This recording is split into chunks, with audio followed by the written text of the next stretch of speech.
네, 인공지능 9주차 첫 번째 강의를 시작하도록 하겠습니다. 네, 우리가 지난 시간부터 이 머신러닝이라는 이제 주제를 가지고 이야기를 시작했습니다.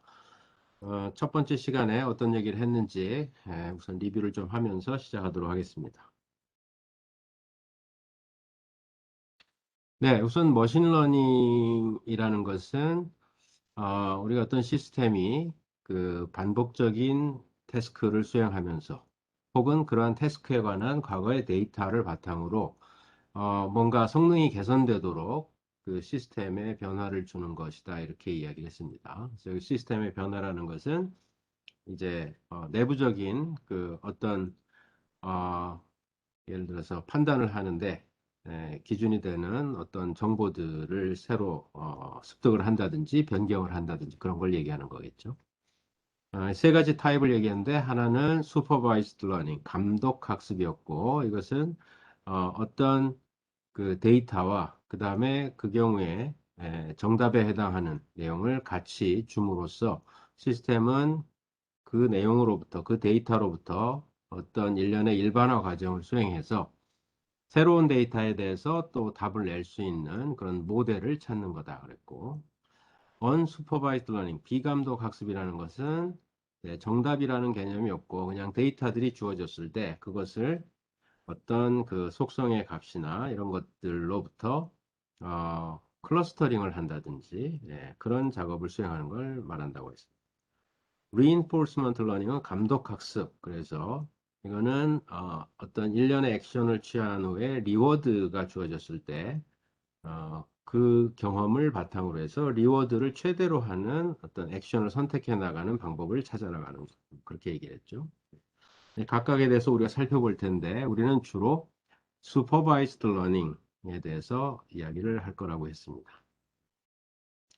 그래서 supervised learning은 이렇게 우리가 정의를 했는데 일단 우리가 하려는 건 x로부터 y를 이제 예측을 하려는 겁니다.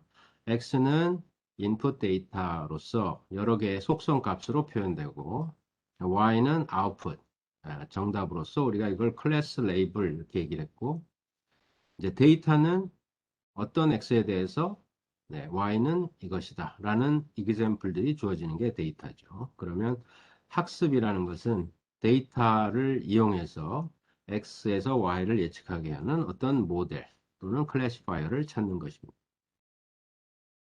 그래서 뭐 이런 example 가지고 우리가 생각을 해봤죠. 세 개의 속성으로 표현되는 어떤 x에 대해서 example들이 이럴 때 y는 yes다 혹은 no다 이게 주어지면 학습 알고리즘은 그거로부터 어떤 모델, 이 경우에는 if then 형태의 룰로 표현되는 모델을 찾는 것이다. 그죠? 그러면 이제 새로운 x가 들어왔을 때 이 모델에 의해서 답을 하는 거예요.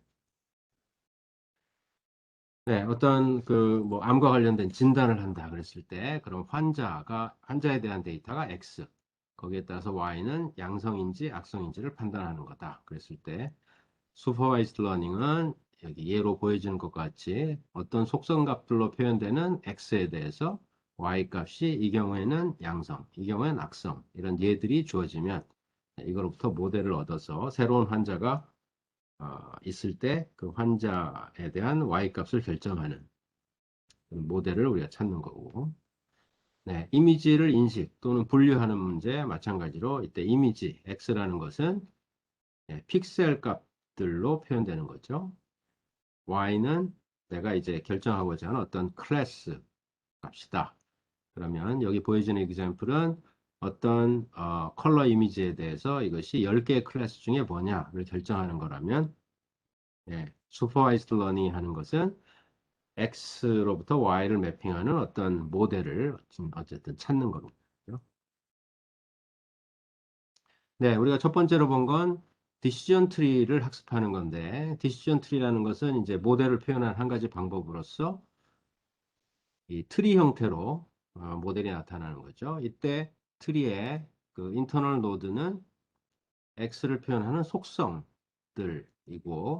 분기가 되는 것은 그 속성이 가질 수 있는 값들 그리고 엣지에는 Y에 해당하는 클래스 레이블이 달려서 여기 그림에 보는 것 같은 이런 디시전 트리가 모델로서 얻어졌다면 우리는 어떤 X에 대해서 루트에서부터 속성값에 해당하는 브랜치를 찾아 내려가서 리프를 만나게 되면 그걸 답으로 취하면 되는 겁니다. 그래서 우리가 이제 디시전 트리를 학습한다는 것은 주어진 데이터로부터 예, 이런 디시전 트리 모델을 찾는 것인데 이 디시전 트리는 바로 로지컬 룰에 해당하는 것들의 집합이다 이렇게 볼 수 있다 그랬죠. 네, 그래서 예를 들면 이렇게 네 개의 속성값으로 표현되는 어떤 고객 X에 대해서 리스크 값이 하인지 로우인지를 Y를 결정하는 것이 우리의 태스크다. 14개의 example이 주어졌는데 그러면 우리가 하고 싶은 거는 이거로부터 이런 어떤 디시전 트리를 얻는 것이죠. 각각의 example에 대해서 정답이 주어져 있으니까 거기에 맞는 정답을 내는지를 우리 확인해 보면 앞에 주어진 example에 대해서 모두 정답에 해당하는 리스크 값을 결정한다는 걸 알 수가 있습니다. 네, 이걸 우리가 떻게 만드느냐 하는 건데 만드는 방법은 지난 시간에 example이 주어지면 이 example들을 속성값에 따라서 계속 분할해 나가는 것이 기본적인 이제 학습 방법이라 그랬습니다. 그렇죠? 네, 그래서 build tree라는 어떤 함수 형태로 우리가 재기적인 그런 함수로 이걸 써보면 이렇게 쓸 수가 있는데 어떤 example들이 주어지면 build tree에 들어가면 속성을 하나 선택하고 그 속성의 각각의 값에 따라서 example들을 나누고 각각의 example에 대해서 다시 build tree를 수행하는 그런 방식으로 진행하면 된다 그랬습니다. 네, 이런 재기적인 빌드 트리의 호출은 언제 끝나냐 하면 위에 if문이 3개 나와 있었죠. 모든 example들이 같은 답에 해당하는 것들로 분할되어 있는 것들만 남으면 그러면 이제 답이 결정된 거니까 더 이상 재기적인 호출을 하지 않고 리프 노드를 달면 되고 근데 그렇게 돼 있지 않더라도 더 이상 우리가 다룰 example이 없는 분기에 왔다거나 혹은 더 이상 사용할 속성이 이제 남아있지 않는 단계에 왔다거나 그런데 답이 결정되지 않을 때는 해당하는 노드 혹은 페어런트 노드의 다수인 클래스로 우리가 결정할 수 있다 그랬습니다. 네, 그래서 이런 앞서 example에 대해서 예컨대 전체 example은 클래스 레이블이 high, medium, low 셋 중에 하나인데 이런 다양한 y 값들을 가진 example들이 이렇게 섞여 있는 거죠. income이라는 속성을 내가 선택해서 분할하면 이렇게 되고 네, 왼쪽 편은 모두 high인 example만 있으니까 이제 리프 노드를 달고 income 값이 이렇게 가장 작은 그런 값인 경우에는 클래스가 high다 결정할 수 있는 거죠. 네, 그 중간에 해당하는 분할된 example들에 대해서는 또 추가적인 분할을 해나가야 되니까 또 다른 속성을 선택해서 또 분할. 네, 이렇게 계속 해나가는 걸 수행하면 되고.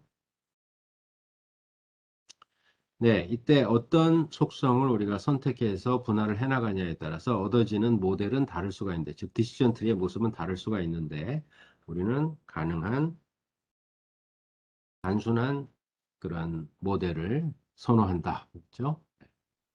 그런 원리를 우리가 오켐스 레이저라고 얘기했습니다.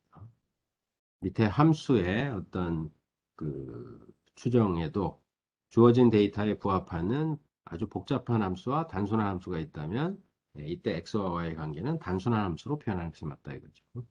디시전 트리도 왼쪽과 오른쪽이 둘 다 주어진 example에 대해서 잘 부합하는 모델이라면 우리는 오른쪽 거를 선택한다. 네.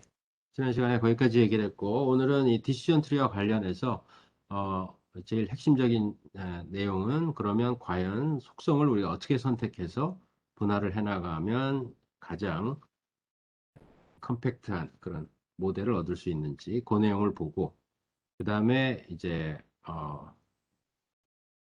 머신러닝 알고리즘들을 우리가 앞으로 여러 가지를 반영할 텐데, 웨카라는 도구를 써서 데이터들을 다루는 걸 이제 해볼 예정입니다. 그래서 웨카라는 그 소프트웨어에 대해서 간단히 소개를 하는 것으로 오늘 내용을 진행하겠습니다.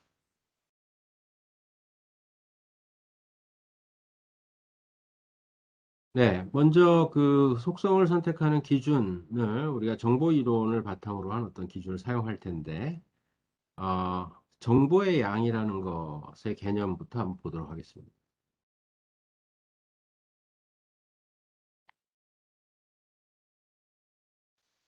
자, 이런 예를 한번 생각해 보죠. 우리가 주사위를 굴립니다. 주사위를 굴려서 결과는 1부터 6까지 나오겠죠. 여기에 여러분들이 이제 이렇게 감춰진 컵 안에서 주사위가 굴러가는데 여기 이제 돈을 거는 그런 도박을 한다고 생각을 해보죠. 여러분들이 숫자 중에 한 군데 돈을 걸어서 맞으면 이제 6배를 받으면 되는 거겠죠. 틀리면은 이제 잃는 거고.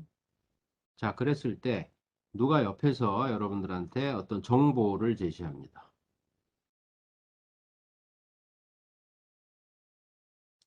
귓속말을 하는 거죠.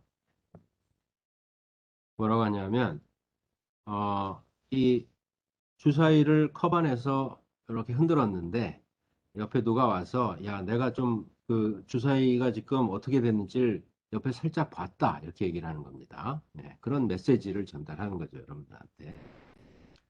자 그랬을 때 어떤 사람이 와서 내가 봤는데 이번에 2가 나왔어 이렇게 얘기를 하면 이건 뭐 상당한 정보죠. 그래서 이 정보를 들으면 여러분들이 돈을 아마 확실하게 딸 수가 있겠습니다. 그죠?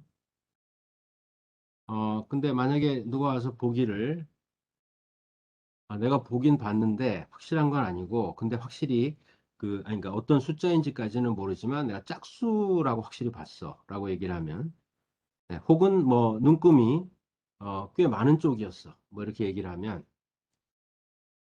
네, 이거는 여전히 좀 가치 있는 정보긴 하지만 네, 위에 거보다는 좀 정보가 덜한 거겠죠. 어떤 사람이 옆에 와서 속삭이기를 야, 내가 결과가 뭔지 봤는데 분명히 6 이하의 정수야. 네, 이렇게 얘기하면 어, 꺼져 이렇게 하겠죠. 이건 아무런 정보가 없는 겁니다. 그죠? 이걸 우리가 뭘 가지고 얘기할 수 있냐 하면 아웃풋의 probability를 가지고 얘기를 할 수 있습니다.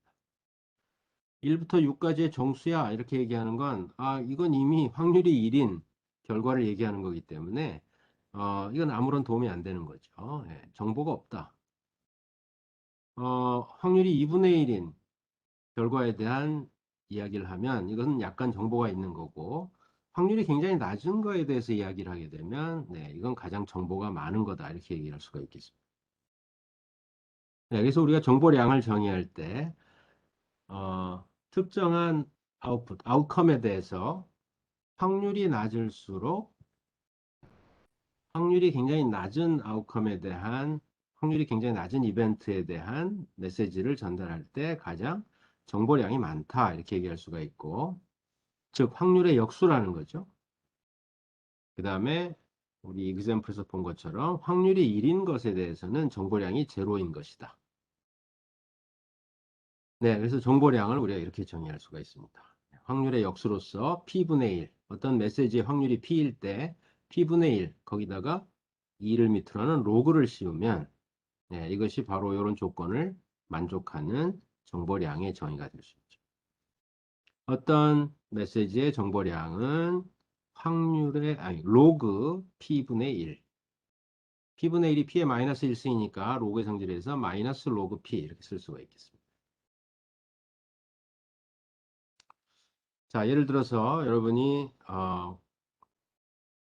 어떤 장소에서 동전을 던집니다. 예, 동전을 던져가지고 앞면이나 뒷면이 나오게 되는데 그 결과를 굉장히 멀리 떨어져 있는 누구한텐가 결과를 전송한다고 해보죠. 커뮤니케이션을 하는데 그러면 동전이 앞면이 나왔는지 뒷면이 나왔는지 그 결과를 전송하는데 우리가 몇 비트가 필요하냐라고 한다면 네, 앞면을 1, 뒷면을 0이라고 약속해 놓고 한 비트를 보내면 되겠죠. 네, 이걸 우리가 위에 정보량으로 따져보면 로그 어떻게 됩니까? 확률은 2분의 1인 거고 분의 1 로그 2니까 이게 바로 1이죠. 만약에 우리가 3면체를 던져서 그러면 결과는 예컨대 0, 1, 2, 3 네 가지 결과 중에 하나가 동일한 확률로 나오는데 그 결과를 우리가 전송하려면 정보량이 얼마냐? 로그 네, 확률은 4분의 1 분의 1 2가 되겠죠?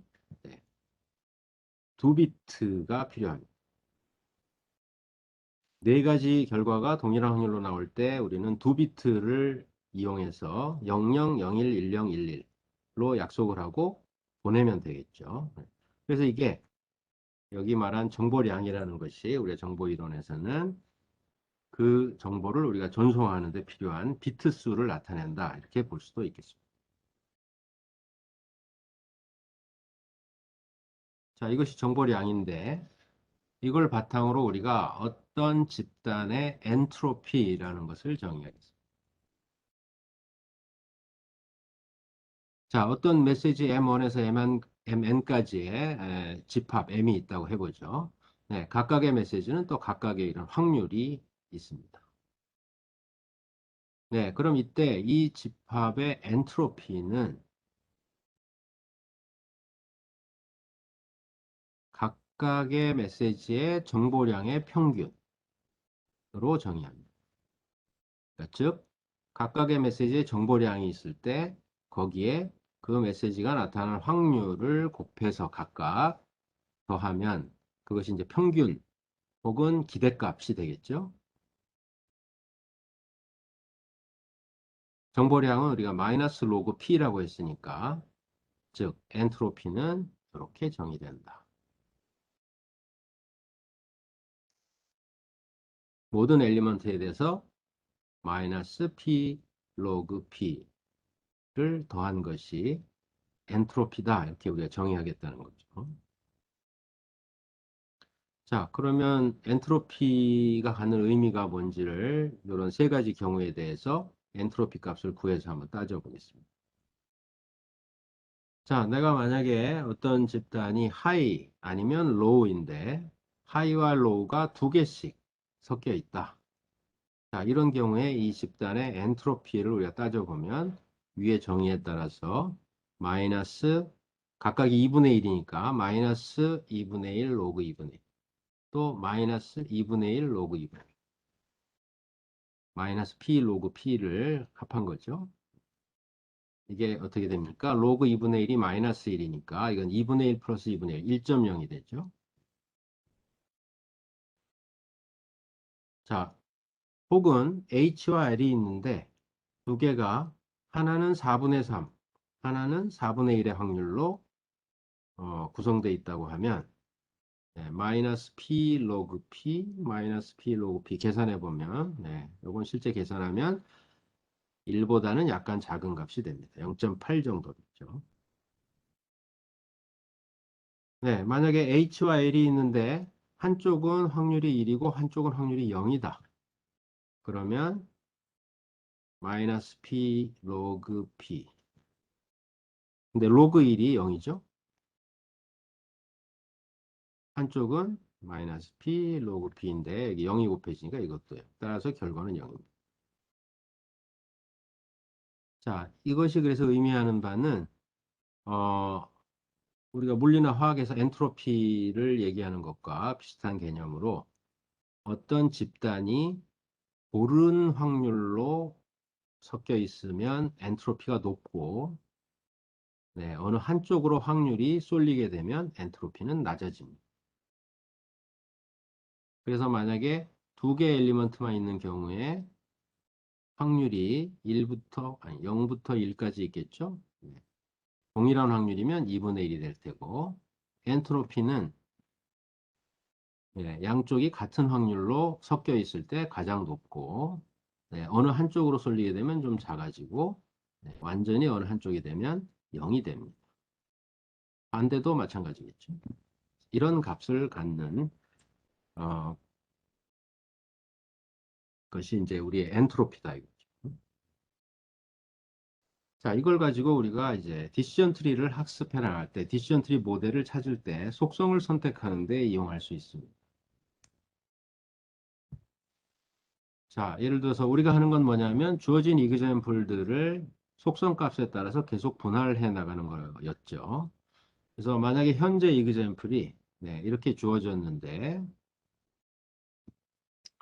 클래스는 하이 아니면 로우 둘 중에 하나를 내가 결정하려는 거고 이그젬플은 각각 절반씩 이렇게 섞여 있다고 해보죠.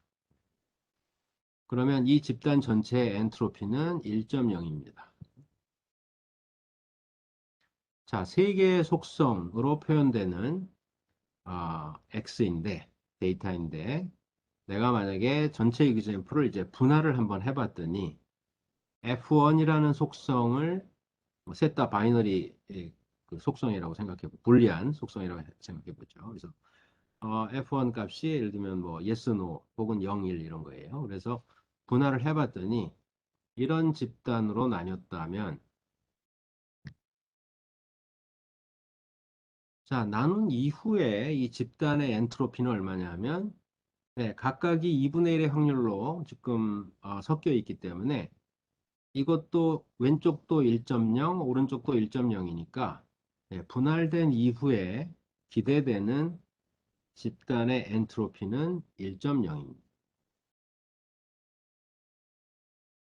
자, 만약에 내가 F2라는 두 번째 속성으로 집단을 이 F2의 값에 따라서 분할을 해보니까 이렇게 나뉘었다면 네, 우리가 좀 전에 본 것 같이 네, 왼쪽 오른쪽 모두 엔트로피는 0.8입니다. 그래서 기대되는 엔트로피 0.8이죠. 세 번째 속성을 가지고 나눠봤더니 한쪽은 전부 다 하이, 한쪽은 전부 다 로우였다면 네, 왼쪽 오른쪽 모두 엔트로피가 제로죠.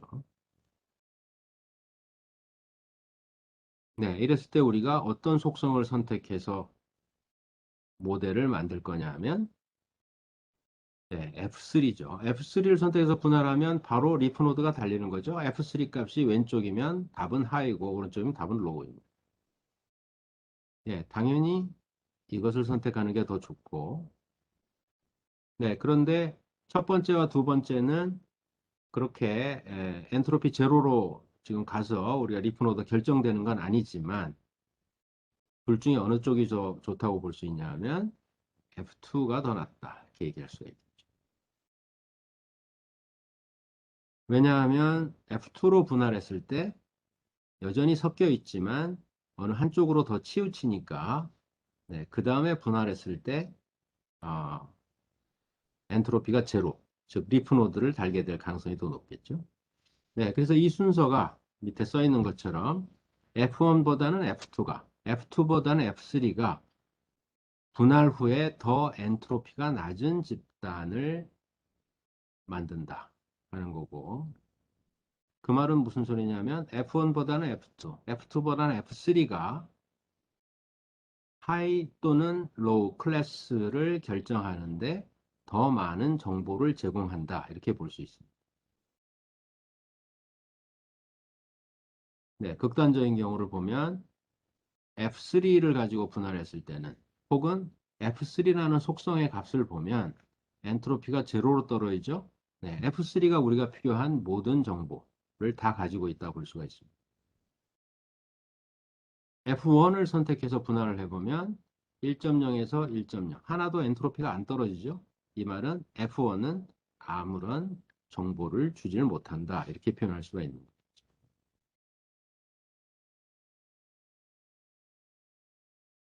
네, 이해가 가죠?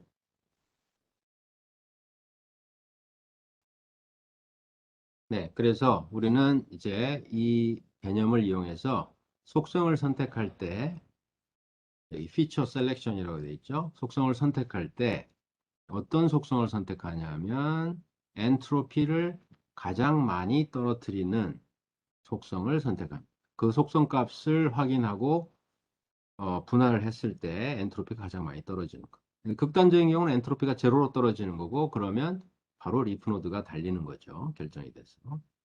그래서 게인이라는 것을 우리가 어떻게 정의할 거냐 하면 밑에 그림에 보면 내가 어떤 속성을 선택해서 분할을 이제 하고자 하는 그 순간에 분할하기 전에 집단을 S라고 하고 F라는 속성의 값을 보고서 분할을 했을 때 이런 서브셋들이 생긴다고 해요.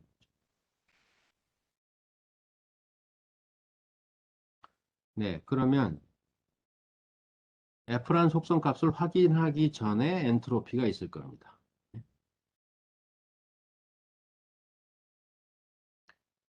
분할을 한 이후에 각각의 집단의 엔트로피 값을 우리가 계산할 수가 있겠죠.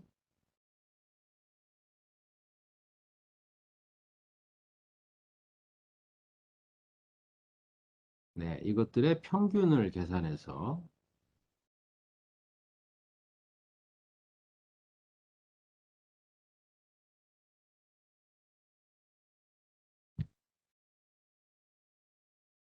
네, 그 차이를 우리가 게인이라고 합니다. 현재 엔트로피 값과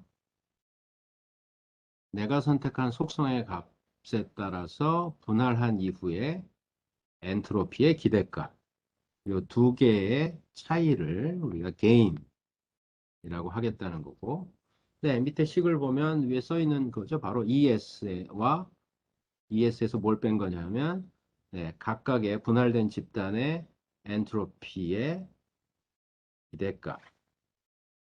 네, 이렇게 될 확률은 전체 집단분의 S1 집단의 크기만큼이 S1에 해당될 확률이 되겠죠. 네, 그걸 다 곱해서 더한 이 기대값. 요 두 개의 차이로 우리가 개인을 정의를 하고, 그러면 우리가 이제 뭘 하면 되냐면, 이그젬플들이 주어졌다. 내가 속성을 하나 선택할 거다. 가장 정보가 많은 속성을 선택하는 방법은 바로 개인을 계산해서 개인 값이 가장 큰 속성을 선택하면 되겠다 하는 거죠. 네, 그러면 가장 빨리 리프노드를 만들게 될 거고, 그러면 얻어지는 모델이 가장 컴팩트한 모델이 되겠습니다.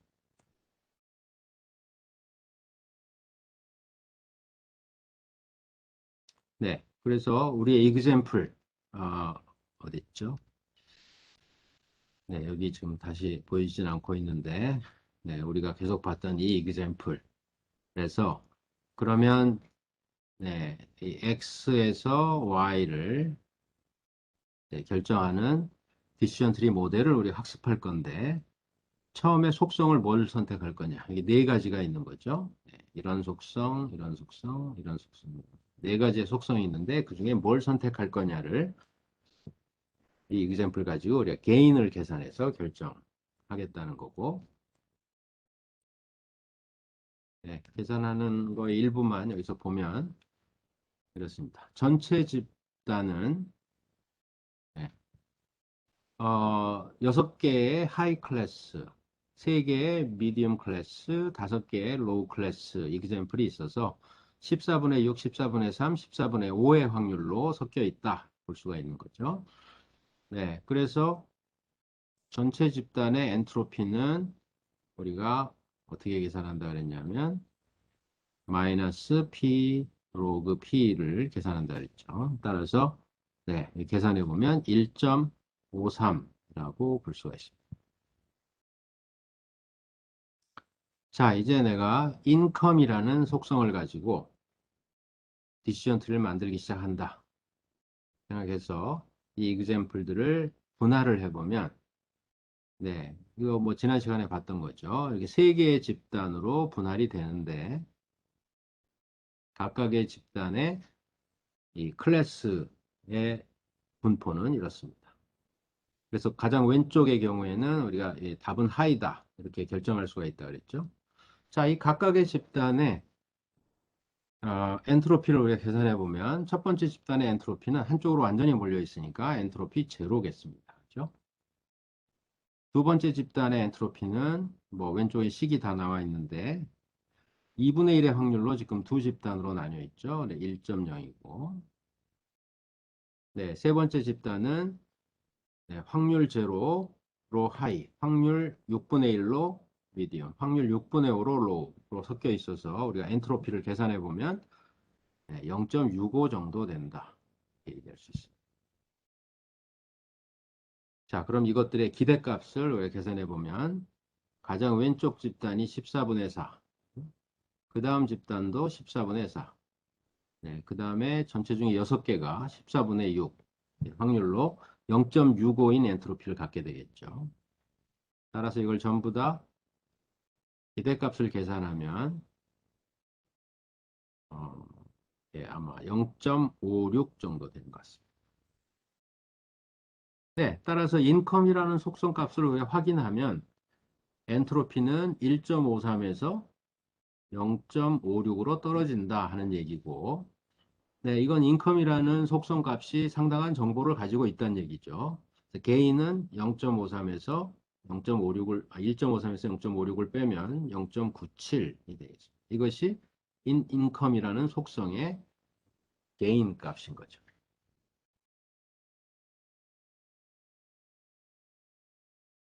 네, 이제 네 개의 속성이 있으니까 각각의 속성에 대해서 역시 게인을 계산해 보면 예컨대 전체 집단을 크레딧이라는 속성을 가지고 분할해 보면 이렇게 되고 세 개의 집단이 나오는데 이 각각의 엔트로피가 있겠죠. 그래서 원래 전체 엔트로피와 이것들의 평균 엔트로피 사이에 게인을 계산해 보면 크레딧의 경우에는 0.27 정도 됩니다.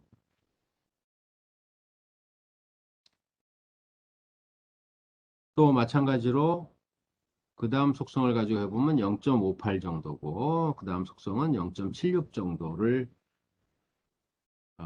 개인 값을 우리가 얻을 수가 있어서 네, 결국은 가장 개인 값이 높은 인컴이라는 속성으로 분할하는 것이 가장 유리하다 이런 결론을 낼 수가 있는 거죠. 네, 거꾸로 말하면 개인 값이 가장 낮은 크레딧이라는 속성 값은 하이 로우를 결정하는데 네, 별로 제일 도움이 안 되는 정보가 가장 많지 않은 그런 속성이다. 이렇게 우리가 얘기할 수 있는 거죠.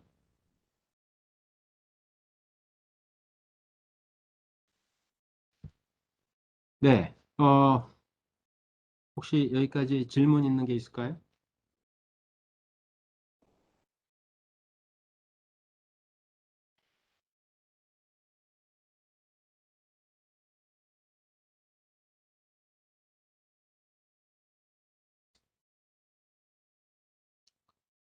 어, 아까 질문을 누가 했었네요. 이게 여기 바로 왜 창이 안 나오지? 음.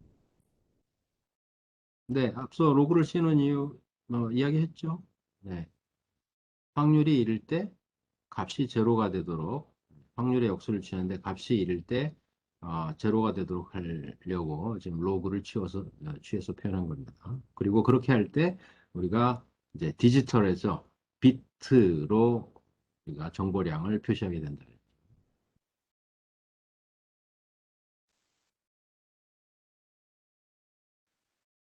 네, 그래서 처음에 루트로 그러면 개인 값을 구해서 인컴으로 분할하는 것이 맞겠구나. 그 다음은 어떻게 될 거냐면 몇 스텝만 더 가보면 인컴으로 분할합니다. 인컴 값이 0에서 15인 것들은 전부 다 리스크가 하이였고 엔트로피 제로로 떨어지고 뭡니까? 리프 노드 하이를 달고 끝나죠. 자, 중간에 해당하는 것들은 하이와 미디움이 섞여 있습니다. 그러면 여기서 이제 뭐 할 거냐면 우리가 또 분할을 해야 되겠죠. 또 분할을 할때 어떡합니까? 또 다른 속성을 이제 선택을 해야 됩니다. 그죠? 예, 인컴은 이미 썼고 또 내가 볼 수 있는 속성 값은 세 가지가 있는데 각각에 대해서 마찬가지로 분할을 하는 거죠. 이제 근데 크레딧에 대해서 분할을 하면 크레딧은 unknown 아니면 good 아니면 bad인데 unknown일 때 high, moderate 섞여 있고 bad일 때는 이제 하나밖에 없으니까 이때는 high, 그다음에 good일 때는 moderate 이렇게 돼 있습니다. 네, 크레딧에 관해서 분할을 하면 이렇게 돼 있고, 네, 이 결과에 대해서 역시 평균 엔트로피를 구하면 0.5 정도 됩니다. 네, 또 다른 속성을 가지고 우리가 나눠보면 이렇게 분할이 되고, 마찬가지로 엔트로피가 제로, 그 다음에 또 뭐 0점 얼마가 되겠죠? 네, 계산해 보면 평균 엔트로피는 0.69. 콜레터럴에 대해서 분할해 보면 이렇게 되는데 평균 엔트로피는 1.0. 뭐 이런 식으로 돼요. 네, 그러면 뭘 선택하면 되죠? 네, 엔트로피를 가장 떨어뜨리는, 거꾸로 말하면 게인이 가장 높은 크레딧을 선택하면 되겠죠. 이런 식으로 연속적으로 각각의 분할된 집단에 대해서 개인 계산을 통해서 속성을 선택해 나가면 됩니다. 네, 그래서 그렇게 선택했을 때 우리가 여기까지만 해봤는데 처음에 인컴을 선택하고 그다음에 이쪽에 대해서는 크레딧을 선택하고 아마 이 오른쪽 그 분할된 집단도 크레딧 선택하는 게 가장 유리한 거거든요. 이렇게 우리가 선택해 나갔을 때 이런 디시전 트리를 얻게 되고 네, 이것은 우리가 처음에 봤던 디시전 트리보다 네, 이거보다 훨씬 어, 간단한 더 컴팩트한 디시전 트리 모델이죠. 그러나 둘 다 주어진 이그젬플에 대해서 100% 부합하는 정답을 내는 그런 디시전 트리 모델입니다. 네, 그래서 이것이 우리의 모델이면 네, 여기다가 이런 X를 넣게 되면 네, 크레이시 배드고 등등등인 경우에 리스크는 얼마냐? 그러면 이게 어떻게 쫓아내려가면 되는 거죠. 이 모델은 룰들의 집합이니까 처음에 인컴을 보라 그랬죠. 인컴이 15에서 35다. 그 다음에 크레딧을 본다 그랬죠. 크레딧이 배드다. 네, 그럼 답이 나왔죠. 리스크 하이라고 예측을 하면 되겠습니다. 이렇게 클래시파이를 하면 되는 거죠. 그리고 앞서 봤던 것보다 컴팩트한 모델이지만 이그젬플들에서 모두 역시 정답을 내는 모델이고 우리는 이것을 더 좋은 모델로 생각한다.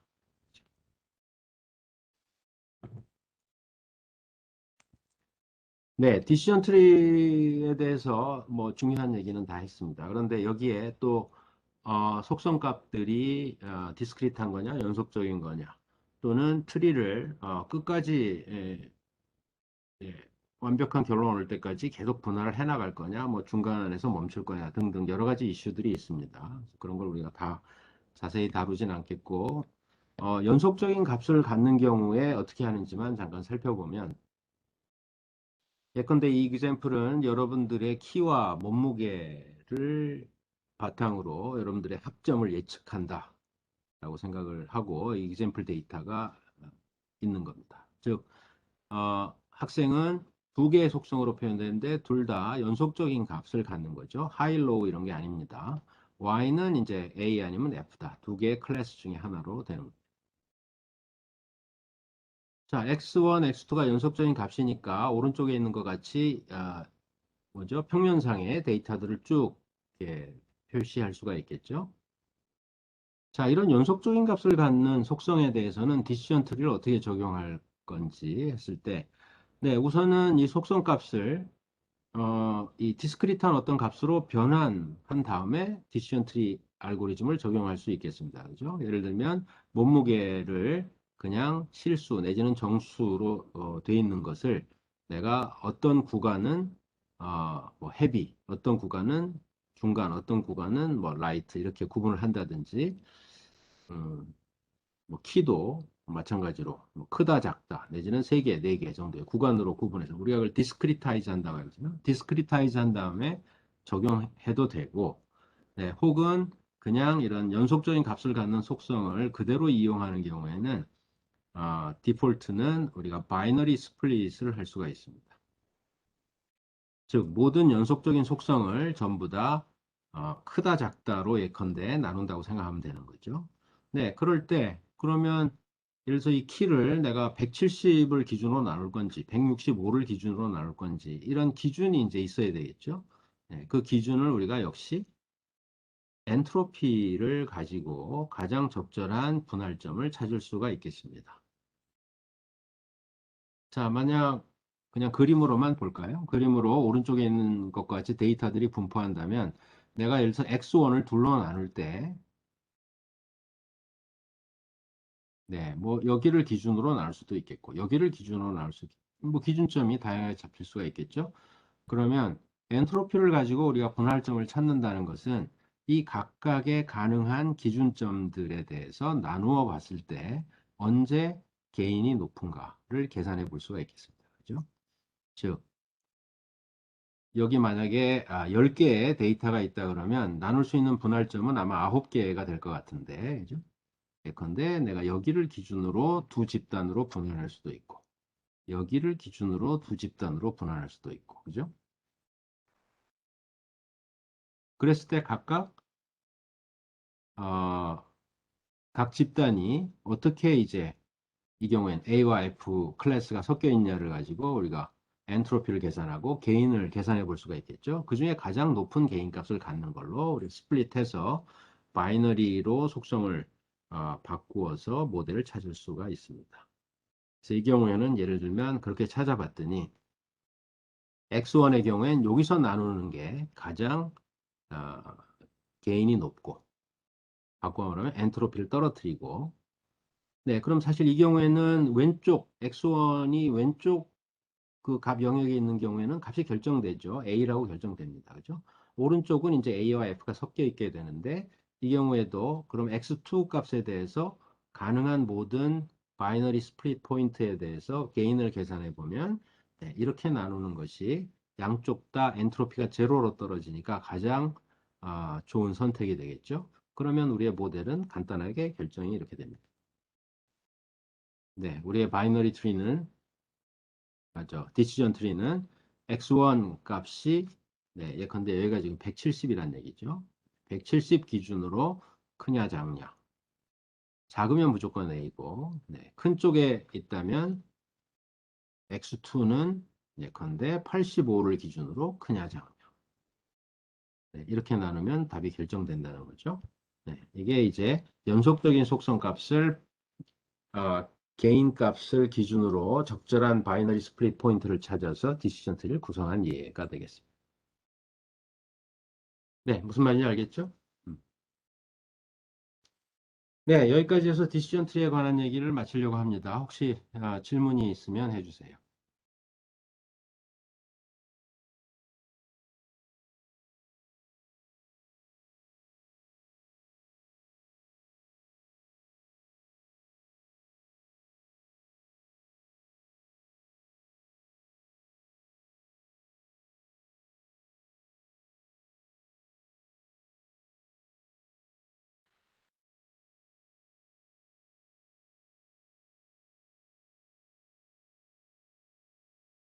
네, 바이너리 스플릿은 피처가 두 개인 경우에 해당되는가? 그렇지 않겠죠. 네, 예컨대 x가, 아이고,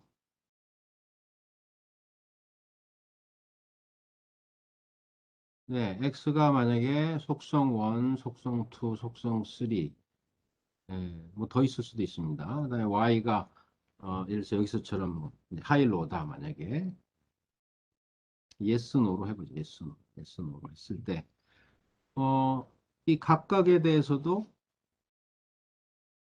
뭡니까? 마찬 앞에 우리가 example에서 네 개의 속성이 있는 어떤 example에 대해서 하나의 속성 값을 선택해서 각각의 분할된 집단에 대해서 엔트로피를 계산하듯이 여기에 임의의 점으로 두 영역으로 그러니까 디스크리타이즈를 한 다음에 엔트로피를 계산할 수가 있겠죠. 예, 우리가 여기 만약 그림에서 본다면 네, 이제는 F1, F2, F3 3차원 공간 안에 데이터들이 있을 텐데 그러면 이거를 예를 들어서 F1 값이 뭐 어떤 특정한 값을 기준으로 나온다면 네, 이쪽에 해당하는 데이터들과 이쪽에 해당하는 데이터들로 나뉠 테니까. 그렇죠? 그래서 속성의 수와는 뭐 관계없이 마찬가지로 적용할 수 있습니다. 속성이 4개 되면 4차원 공간이 되겠지만 우리가 그걸 그림으로 잘 그리긴 어렵겠죠. 어쨌든 속성이 10개다. 그러면 10차원 공간 안에서 데이터는 특정한 속성 값에 따라서 두 그룹으로 나뉠 테니까 마찬가지 계산을 할 수가 있겠습니다.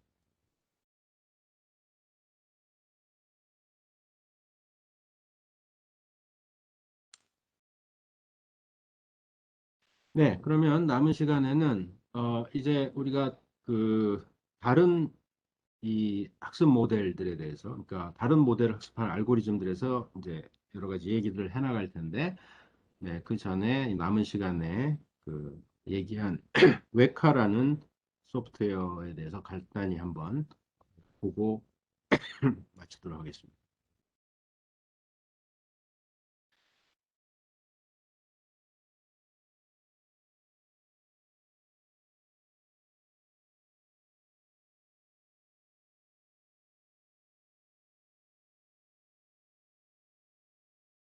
네, 요 자료의 제일 뒷부분에 가면 한 뭐 10여 장 아마 요 웨카라는 거에서 간략히 소개해 놓은 부분이 있는데, 뭐 빠르게 그냥 넘어가겠습니다. 넘어가고, 실제 이걸 이제 사용하는 걸 잠깐 여기서 보도록 하겠습니다. 네, 웨카는 머신러닝 또 데이터 마이닝 이런 것을 하기 위한 소프트웨어이고 자바를 기반으로 만들어진 소프트웨어입니다. 이거는 뉴질랜드의 와이카토 유니버시티라고 하는 곳에 어떤 연구진들이 뭐 10년도 더 된 건데 계속 이제 새로운 버전이 나오면서 업그레이드를 하고 있죠. 네, 그쪽에서 개발한 소프트웨어고 연구 교육용으로 무료로 누구나 쓸 수 있고 그래서 많은 경우에 이제 뭐 여러 가지 머신러닝이나 데이터 마이닝이나 다양한 뭐 도구들이 있지만 이 웨카라는 것도 굉장히 많이 사용되고 있는 도구 중에 하나입니다. 네, 여기 쓰인 위튼과 프랭크라는 사람들이 이 연구 그룹의 뭐 대표적인 사람들인 것 같은데 이 사람들이 저술한 데이터 마이닝이라는 책이 있어서 거기서 이 툴을 또 상세하게 소개를 하고 있습니다. 네, 주요한 뭐 기능이랄까 하는 것은 뭐냐면 데이터가 주어졌을 때 그 데이터를 전처리하는 그런 기능들이 있고 그다음에 우리가 다루는 다양한 머신러닝 알고리즘들. 네, 우리는 뭐 그 중에 일부만 그 대표적인 것들을 보겠지만 예를 들면 디시전 트리 이런 걸 만드는 알고리즘 이런 것들이 이제 구현돼 있고 그 밖에도 여러 알고리즘들 이제 평가할 수 있는 도구, 뭐 이런 것들이 이제 같이 들어 있습니다. 네, 여러 가지 비주얼라이제이션 하는 도구들이 들어가 있고, 그 다음에 여러 가지 알고리즘들을 비교해서 실험할 수 있는 그런 기능들도 있고, 뭐 이런 것들이 있습니다. 핵심은 이제 이런 머신러닝 알고리즘들이 구현되어 있다는 거죠. 네, 지금 여러분들 이 클래스에 이런 걸 올려놨습니다. 기본적인 매뉴얼하고 그 다음에 간단한 파워포인트 자료 그리고 설치 파일.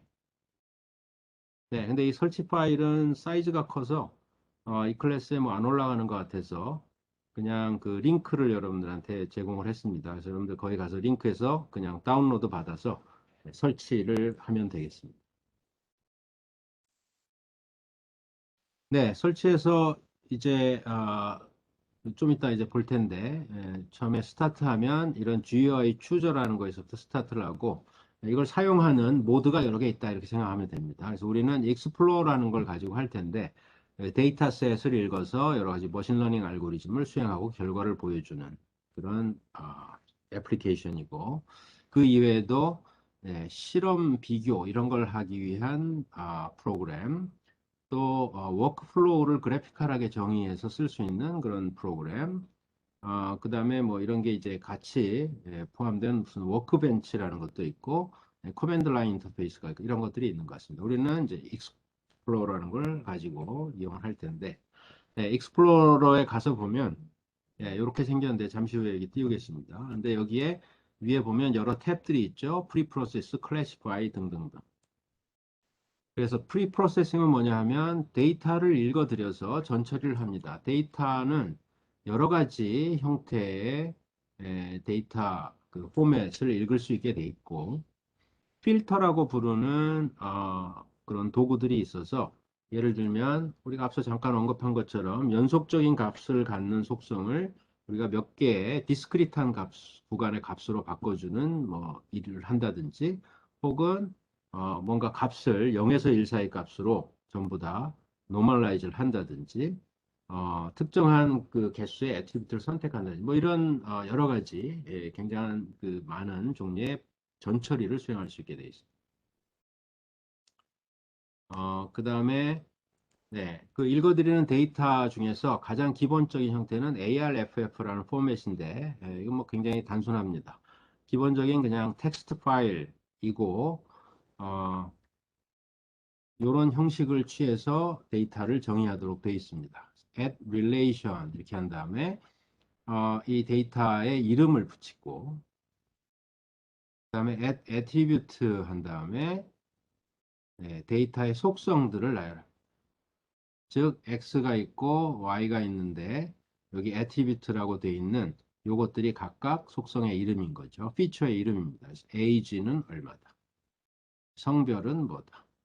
그 다음에 뭐 체스트 페인 타입은 뭐다. 그 다음에 콜레스테롤은 뭐다. 이런 것들이 이제 속성이라는 거죠. 그러니까 여기 지금 총 6개가 있는데 뭐 엑서사이즈는 얼마다 이렇게 돼 있고, 네, 마지막엔 클래스라고 돼 있죠. 네.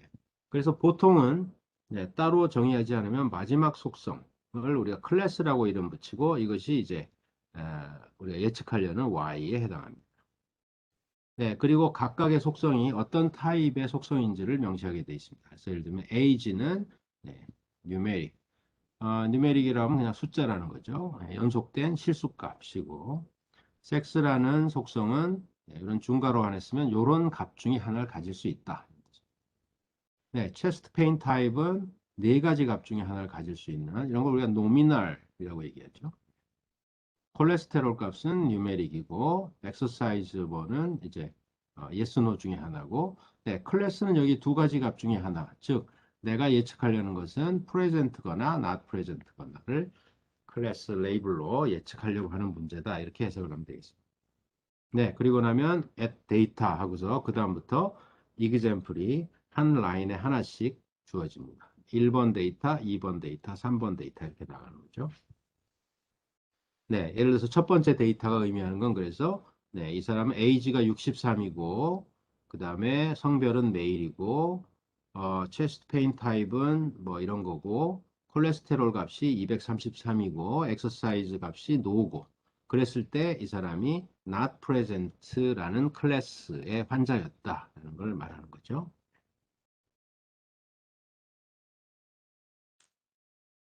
네, 그래서 이런 데이터를 읽어드린 다음에 필요하면 전처리를 수행할 수 있다는 거고, 네, 그 다음엔 Classify라는 탭이 있습니다. Classify 탭이 바로 어, 우리가 모델을 만드는, 즉 머신러닝을 수행하는 그런 탭인 거죠. 네. 여기에 우리가 지금 본 디시전 트리를 학습하는 거라든지, 인스턴스 베이스드 어떤 학습 모델, 또 서포트 벡터 머신이라는 모델, 뭐 멀티레이어 퍼셉트론이 뉴럴 네트워크를 얘기합니다. 뉴럴 네트워크 모델 등등등, 이런 것들이 이제 구현이 돼 있고, 이건 뭐 나중에 얘기했지만, 메타 클래시파이라는 건 뭐냐면 학습을 하는데 여러 모델을 조합해서 또 학습을 하는 그런 방법을 정의할 수가 있습니다. 그걸 우리가 메타라고 얘기해서 뭐 배깅이니 이런 것들이 있습니다. 이건 나중에 우리가 간략히 개념을 소개할 기회가 있을 것 같습니다. 네, 그래서 여기서 머신러닝 알고리즘을 이제 실행하면 된다는 거고, 네, 여기 나오는 건 이제 결과를 이렇게 볼 수 있습니다. 예를 들면 디시전 트리 학습을 수행한 다음에 결과 모델이 이렇구나. 또는 신경망 모델을 학습한 다음에 결과가 뭐 이렇게 생겼다. 이런 것들을 우리가 학습할 수 있고, 신경망은 우리가 나중에 이제 다루겠다 그랬죠.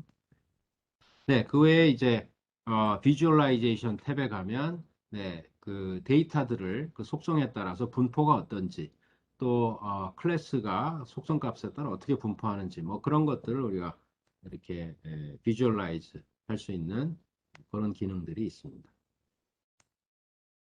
네, 그 다음에 익스페리먼트는 아까 얘기한 것처럼 이건 익스플로러가 아니라 또 다른 이제 애플리케이션인데 여러 가지 머신러닝 알고리즘들을 비교해서 실험할 수 있는 그런 환경을 제공하는 거고. 네, 이건 뭐 넘어가겠습니다. 네, 그래서 한번 우리가 데이터를 가지고 그래서 쓰는 걸 직접 한번 보겠습니다. 네, 여러분들이 웹카 그 가서 다운로드 받은 다음에 설치를 하면 이제 프로그램 파일 폴더에 웹카 폴더가 생길 거고 그 안에 가보면 이런 엑시큐러블이 있습니다.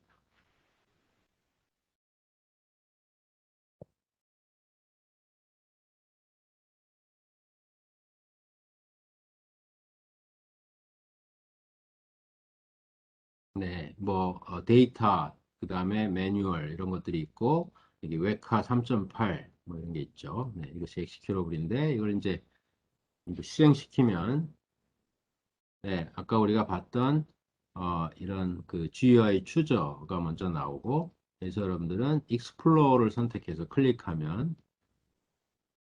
이제 그 기본적으로 보려는 이런 윈도우를 볼 수 있습니다.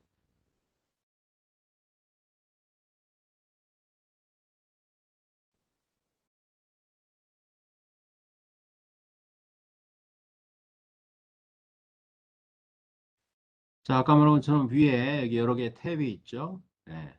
현재는 아무런 데이터를 내가 지금 읽어드리지 않았으니까 전부 다 디세이블 돼 있고 자 프리프로세스에 여기 오픈 파일, URL, DB 뭐 이런 것들이 있죠. 오픈 파일을 먼저 와서 보겠습니다. 네, 여러분들이 웹카가 이제 설치된 폴더를 가보면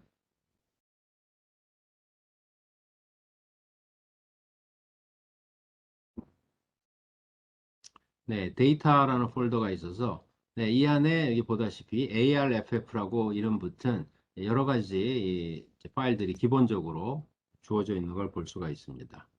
아, 여기 어디셔널이라고 되어 있는 건 내가 추가로 이제 만들거나 모은 것들인데 형식은 똑같으니까 이 중에 가장 간단한 것을 한번 열어서 보겠습니다.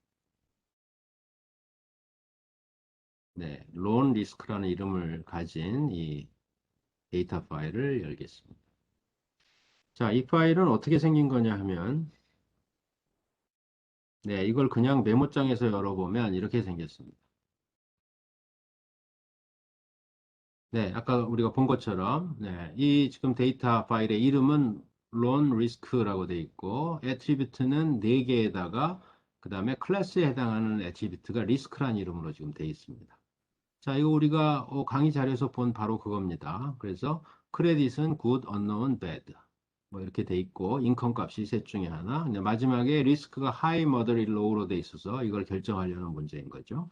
네, 데이터가 지금 14개였던가요? 네, 그 똑같이 여기다 써놓은 겁니다. 그래서 첫 번째 example은 크레딧이 bad고 등등등 일 때 리스크가 high였다. 이렇게 돼 있고 low, moderate 이런 게 섞여 있죠. 일단 여기서 열고는 여기 edit이라는 이 버튼을 클릭해서 우리가 이 내용을 이렇게 직접 여기서 볼 수 있고 필요하면 여기서 이 값들을 다 바꾸는 그런 이제 편집을 또 할 수 있습니다. 네, 그래서 이게 우리의 데이터 example입니다. 네 개의 속성으로 표현되는 x에 대해서 risk라는 y 값을 맞추려는데 주어진 example 데이터들입니다. 네, 이게 전처리 지금 탭인데 우선 데이터 읽어드리기만 했는데 여기 보면 필터라고 되어 있는 데서 뭔가를 추스할 수 있게 되어 있습니다. 네, 여기 보면 필터라는 것이 바로 전처리를 수행하는 것을 의미하고 여기 그룹별로 여러 가지 필터들이 있는데 예를 들어서 우리가 이런 attribute라는 그룹에 가서 보면 이런 것들이 있죠. discretize라든지 아니면 normalize라든지 이런 다양한 그 전처리를 수행할 수 있도록 이런 그 함수들이 들어 있습니다. 이건 지금은 이제 우리가 안 할 거고. 자, 아까 데이터는 우리가 봤고, 그 데이터에 대한 기본적인 정보가 여기 나와 있습니다. current relation 이렇게 돼 있어서 relation 이름이 있고 총 14개의 데이터가 있다는 거고 attribute는 피처를 말합니다. 피처가 5개. 그 다음에 여기 보면 각각의 피처들을 가서 내가 클릭을 할 때마다 거기에 대한 또 세부 정보가 오른쪽에 나와 있죠. 예를 들면 income이라는 속성은 이런 세 가지 종류의 값을 가질 수가 있고 현재 데이터에 각각이 4개, 4개, 6개 있다는 거고 그런 정보가 있습니다. 이 오른쪽 아래 보면 막대 그래프처럼 이렇게 뭐 보여지고 있는 게 있는데 기본적으로 각각의 속성 값이 지금 인컴 같으면 세 가지 값을 갖고 있죠. 이런 각각의 값을 갖고 있을 때 클래스 레이블이 어떻게 분포하는지 이런 걸 우선 보여줄 수 있게 되어 있습니다. 지금 클래스가 세 가지이기 때문에 그죠? 리스크는 이런 세 가지 값을 갖고 있습니다. 따라서 그걸 컬러로 구분해서 빨강, 파랑, 그 다음에 뭐 뭔가 하늘색 이렇게 표현해서 보여주고 있는 거죠. 각각의 속성 값이 예를 들면 콜레터럴은 뭐 이게 뭐 있거나 없거나였던가요? 그러면 있을 때 없을 때 클래스 분포가 어떻게 되는지 이런 걸 보여준다고 보면 돼요. 비주얼라이즈에 가서 보면 우선 이 데이터의 속성들 사이의 관계 같은 게 기본적으로 이게 보여집니다. 워낙 작은 점으로 돼 있어 안 보이는데 밑에 포인트 사이즈를 좀 키우고 지터라는 거는 데이터 포인트가 이제 디스크릿한 경우에 서로 다른 데이터가 같은 포인트에 찍히면 이제 안 보이겠죠. 그래서 지터는 데이터의 위치를 랜덤하게 조금 흔들어 주는 걸 의미합니다. 이렇게 해보면 여기 보이는 것처럼 예컨대 뭐 리스크 대 인컴이 어떤 분포가 되는지 뭐 이런 것들을 우리가 우선 볼 수가 있죠. 이건 우리가 차차 다른 알고리즘 들을 우리가 할 때 하나씩 그 예로 데모를 하면서 여러 가지 기능들을 살펴보도록 하겠습니다. 돌아가서 자, 이런 데이터 읽었고 이제 이걸 가지고 우리가 decision tree를 학습한다 그러면 classify 탭에 가서 classifier를 선택할 수 있게 되어 있습니다. choose 돼 있죠. 클릭하면 여러 가지 그룹이 있습니다. 설명은 지금 생략하고 디시전 트리 알고리즘은 여기 트리라는 그룹에 여러 가지 디시전 트리 알고리즘이 있습니다.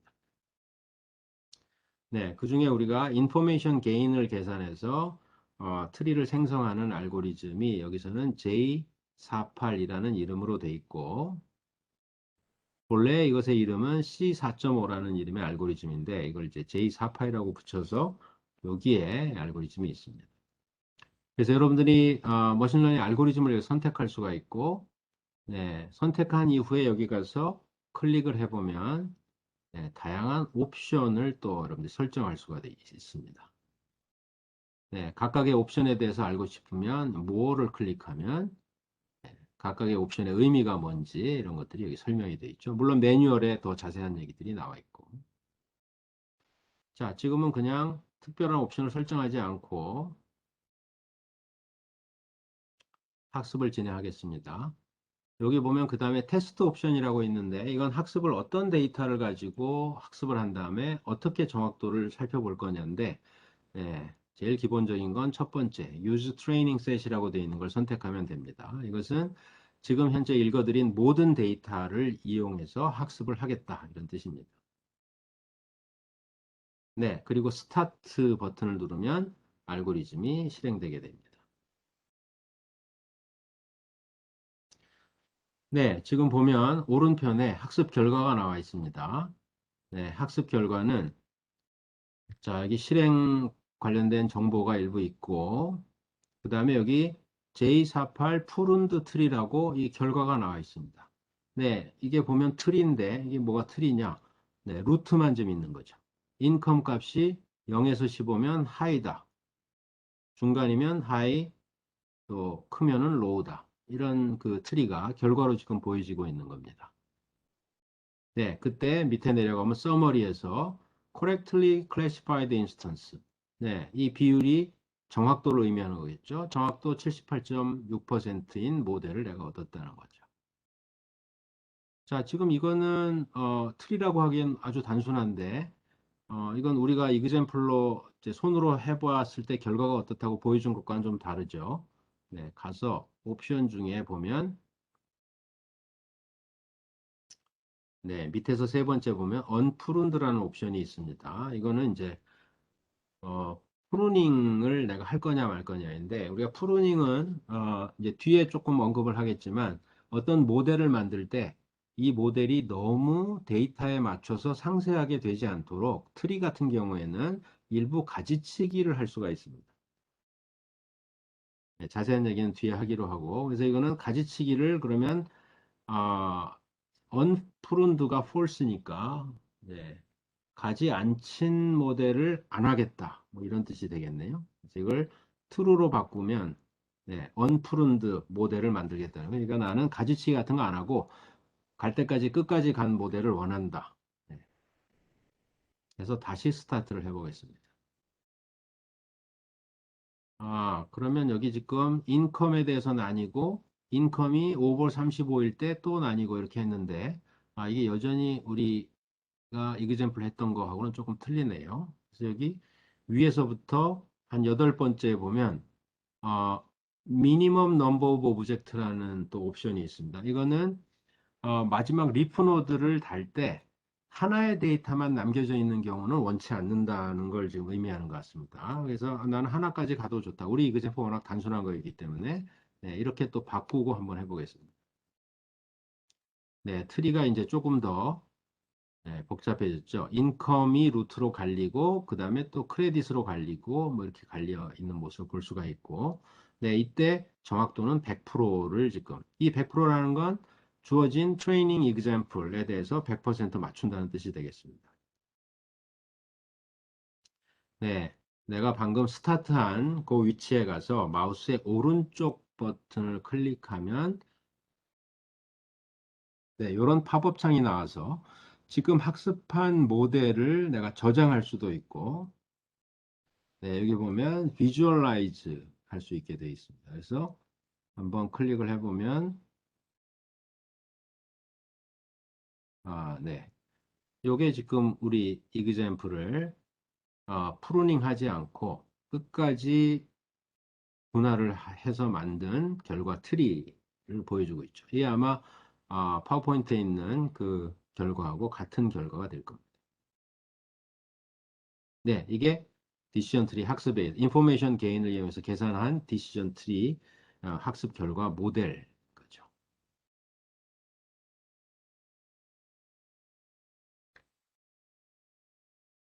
네, 하나의 데이터 파일을 다른 걸 더 열어보겠습니다.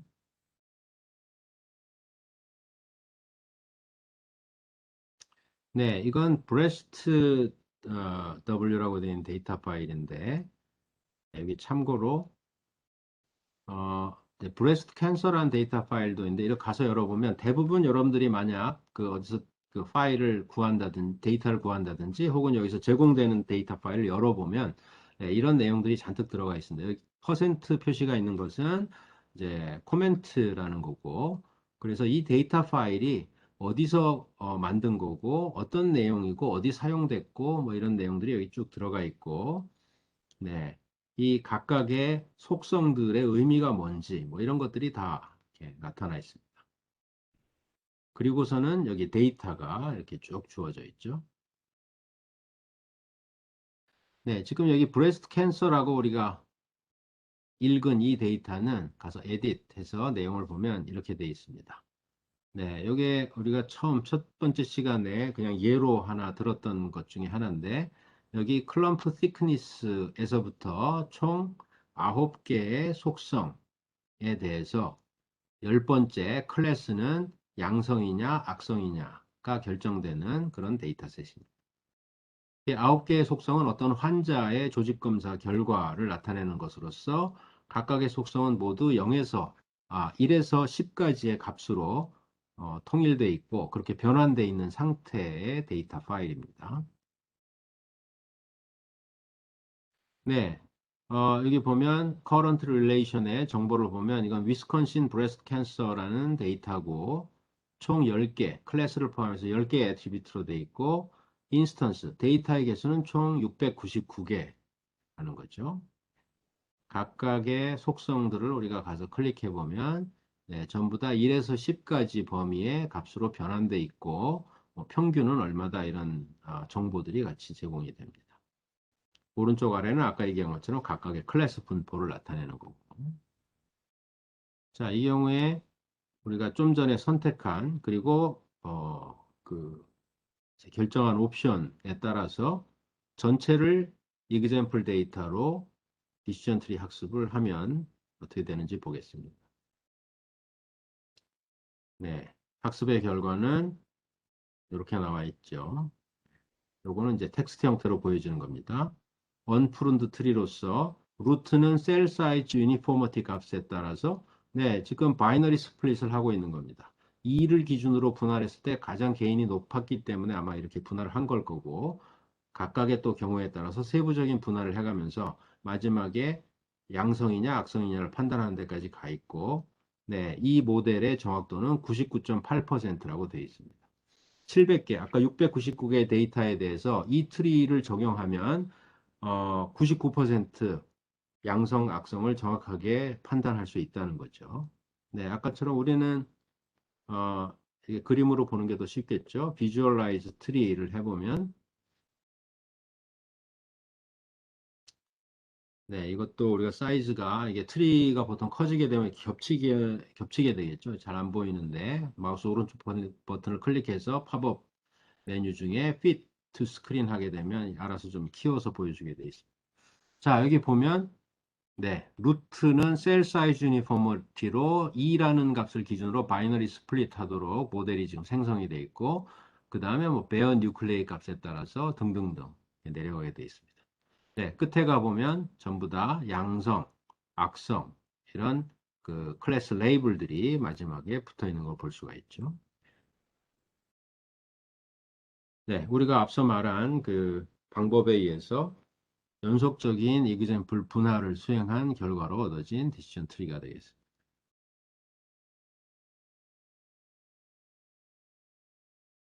네, 이 경우엔 거꾸로 우리가 프루닝을 만약 한다면 네, 조금 더 컴팩트한 트리가 만들어지겠죠.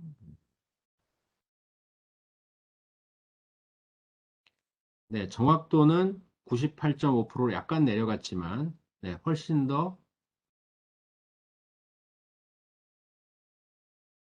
단순한 그런 모델로 거의 같은 정확도를 내는 것을 볼 수가 있습니다.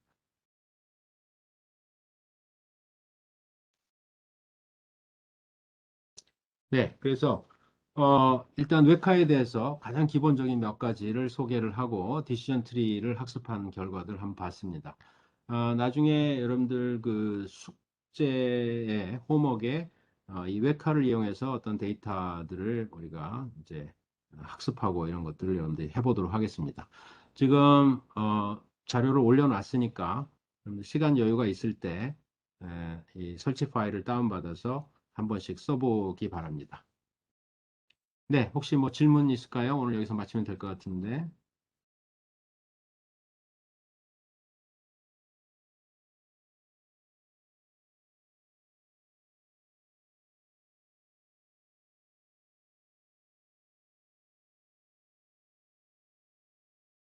네, 그러면 오늘은 여기서 마치고 다음 시간에는 리그레션 모델들에 대해서 좀 이야기를 하도록 하겠습니다.